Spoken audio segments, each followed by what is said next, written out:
El domingo salió publicado en el diario del Centro del País una nota que rescataba lo que el padre Alberto Bustamante iba a decir a los excombatientes en la vigilia, que finalmente no se hizo por la lluvia. Nos pareció tan profundas sus palabras, y más en este contexto, porque habla de la guerra de Malvinas, y en este contexto en donde la humanidad vive otra guerra, nos pareció muy importante rescatarlas también aquí, esas palabras en la radio del Centro del País. Por eso saludamos al padre Bustamante, a quien le damos los muy buenos días y agradecerle que haya accedido a esta entrevista con nosotros. Bueno, buen día, Patricia, un gusto. Un gusto también para nosotros. La guerra es un fracaso de la política y de la humanidad, dijo usted.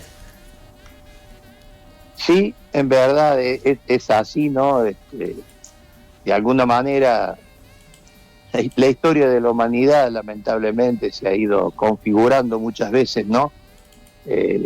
Por medio de conflictos que deja secuelas muy serias, ¿no? En todo sentido, ¿no? De muerte, de destrucción, de resentimientos, de venganza, y lo único que atrae es una espiral de violencia que después no se acaba o que vuelve a renacer a causa de otras motivaciones, ¿no? Y en verdad es así, claro. ¿No? Cuando los hombres pierden la capacidad de resolver sus diferencias a través del diálogo, del consenso, del encuentro, de la capacidad incluso de reconciliar posiciones, se hace muy complejo, ¿no?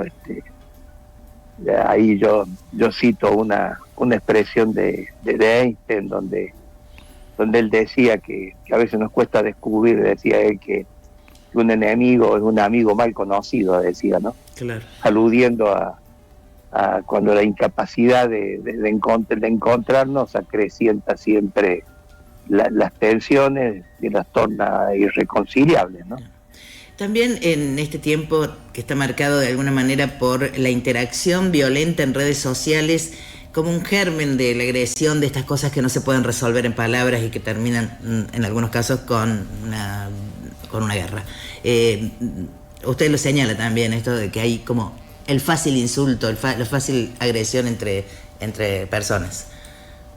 Sí, no, bueno, la naturalización de la violencia, digamos, a través de distintas expresiones, en este tiempo nuestro, donde también los medios digitales terminan siendo un vehículo incluso muchas veces un vehículo a veces más, entre comillas, más cruel, porque se esconde del anonimato, ¿no? Uh-huh. En muchas de las ocasiones, otras no, pero la capacidad de agredir, de ofender, del insulto que descalifica, llama un poco la atención, ¿no? Cómo se pierde la capacidad, digamos, te digo, el insulto, la descalificación es un modo casi patológico de vínculo, ¿no? De generar un vínculo que termina rompiendo, ¿no? Estas relaciones. Y hay, sí, en el mundo y en nuestra patria, de un modo muy particular, ¿no? Sí. La agresión verbal, la violencia, la descalificación, que termina haciendo muchas veces muy difícil, cuando no imposible, el caminar juntos. Yeah. Que ese es el desafío, ¿no? Claro. Uno cuando mira desde la Pascua la reacción de Jesús ante la violencia ejercida sobre él, sí. Siempre fue el silencio y la mano tendida, no el puño cerrado, ¿no? Uh-huh. Porque el mal se devora a sí mismo, ¿no? Exacto. Y solo el bien derrota el mal. Creer que el mal puede ser derrotado con más mal, eso complejiza mucho, ¿no? Yo me acuerdo, yo era niño, ¿no? Y mi papá me supo decir una vez, mire, no se canse de ser bueno, porque el mal no se derrota con otro mal, se derrota con la bondad. Padre, con la bondad. Tengo que preguntarle, porque sé que es un hombre que no le esquiva las palabras y precisamente por eso es el camino elegido por quienes elegimos la paz, el poder hablar las cuestiones. ¿Cuál fue el rol de la iglesia oficial? No me refiero a curas como usted, sino el rol de la iglesia durante la Guerra de Malvinas. Mire, yo entiendo que la iglesia hizo una lectura en su momento digamos, de este evento como una guerra que en sí misma no tenía horizonte de futuro. Claro. Y creo, yo era más joven, no, bueno, pero creo que intentó poner los medios para tratar de evitar que esa escalada de muerte a través de una guerra en donde Argentina era ya evidente que no tenía potencial bélico para que tuviera alguna posibilidad de éxito, ocurriera, ¿no? De hecho hubo una, no sé si vos recuerdas, Patricia, pero cuando la guerra estalla, el Papa, pues, cuando Argentina recupera las islas, de esta manera, el Papa Juan Pablo II estaba en visita en Inglaterra, precisamente. Sí. Una visita que ya la tenía, por supuesto, pautada mucho antes de que esto sucediera, y terminada su visita a Inglaterra, lo primero que hizo Juan Pablo fue venir directamente a Argentina. Claro, sí, me acuerdo. Estuvo 2 días.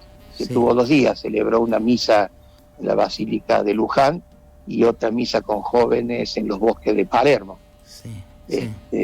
Tuvo un encuentro con el presidente de la República y al otro día de ese encuentro, no recuerdo bien la cronología, Argentina se rinde, ¿no? Claro. Yo entiendo que ahí hubo una intervención de la diplomacia vaticana, intentando hacer ver lo inconveniente de esa guerra, ¿no? Además fue el Papa que evitó otra guerra anterior, que fue con Chile, ¿no? Sí. Bueno, ahí sí ya yo tengo conocimiento más directo en ese momento de la intervención de la Iglesia pidiéndole a San Juan Pablo II, la Iglesia ahí.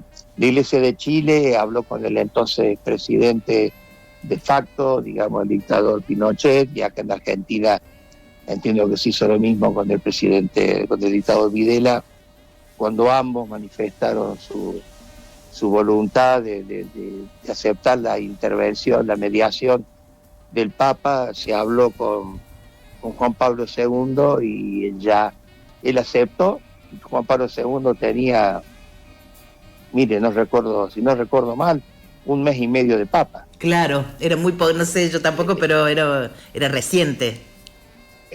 Sí, era muy reciente, y aceptó, yo digo, con un gesto de profundo pastoreo sobre ambos países hermanos y optando por querer ser un vehículo de paz, ¿no? Que envió al cardenal Zamore, que en ese momento fue el que encauzó las negociaciones. Se tomaron los datos de los reclamos de ambos países y después ya el resultado de la mediación se dio en democracia. Ya estaba el doctor Alfonsín como presidente, que ante la propuesta del Papa para dirimir ese litigio limítrofe se hizo una consulta popular. Y lo importante es que se evitó una guerra, claro. Que ganó el sí, recuerdo, más de un 80%, una cosa así. El sí aceptar los términos en que la Santa Sede había propuesto resolver el conflicto, ¿no? Sí, sin lugar a dudas, ahí la intervención de la Iglesia ayudó, ¿no? Impidió prácticamente una guerra fratricida también de muy difícil pronóstico en términos que había que cubrir en un conflicto casi 5.000 kilómetros de frontera, que es lo que nos separa con la cordillera, ¿no? Con los hermanos chilenos, ¿no?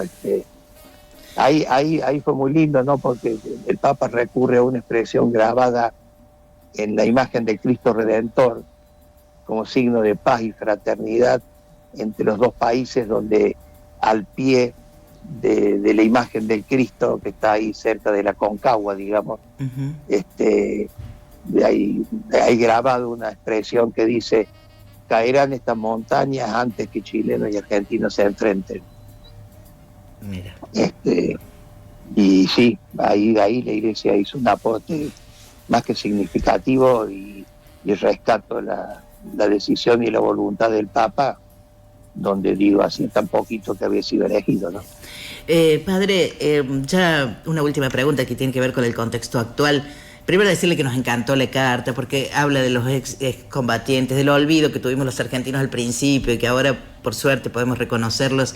Me encantó la carta, que lo que usted iba a leer en esa vigilia, pero además, pensando en el contexto actual que estamos viviendo, en un contexto de guerra, en donde hasta nuestro país tuvo una posición de aliarse a uno de los bandos, particularmente los cristianos han sido víctimas, y pienso en desde el Domingo de Ramos en adelante, inclusive en Nigeria, que no está en este contexto bélico, también hubo ataques a cristianos que estaban celebrando la Semana Santa. ¿Cómo se vive la Iglesia mundial esta situación? Sabemos lo que dice el Papa, que llama a la paz, esta situación en una guerra tan tremenda como todas las guerras que ha vivido la historia de la humanidad. Sí, mire, el martirio contemporáneo de cristianos, cuando digo contemporáneo digo siglo XX y siglo XXI, es un martirio que ha sido muy grave en términos cualitativos en cuanto a la crueldad, y en términos cuantitativos en cuanto a su expansión. Claro. Y digo que ha sido como muy silenciado, ¿no? Pero yo me animo a hablar de un auténtico genocidio de cristianos, ¿no? En distintas situaciones y en distintos países, pero cuando uno piensa no más que en el Oriente, en un momento el cristianismo era una presencia muy importante, y ha quedado reducido a un 2 o 3% en algunos de sus lugares. Claro. Esa reducción no fue por una migración pacífica de fieles hacia otras expresiones religiosas. Esa reducción fueron asesinatos. Qué horror. Padre Alberto Bustamante, vicario. Así de simple, ¿no? Sí. Cuando uno está en misa, escucha, ¿no?, algunas de las lecturas del apóstol Pablo, ¿no? Te dice a los cristianos de Corinto, a los cristianos de Tesalónica, a los cristianos, bueno, de todo lo que hoy es Oriente, ¿no? Y donde el cristianismo tenía una presencia importante, y hoy en esas comunidades está reducido a una minoría, ¿no? Bien. Padre Alberto Bustamante, gracias por este contacto con la Radio del Diario. Un abrazo grande. No, a vos, Patricia, y que tengas una bendecida Pascua, y bueno, lo mismo para tu audiencia, ¿no? Gracias. Felices Pascuas también.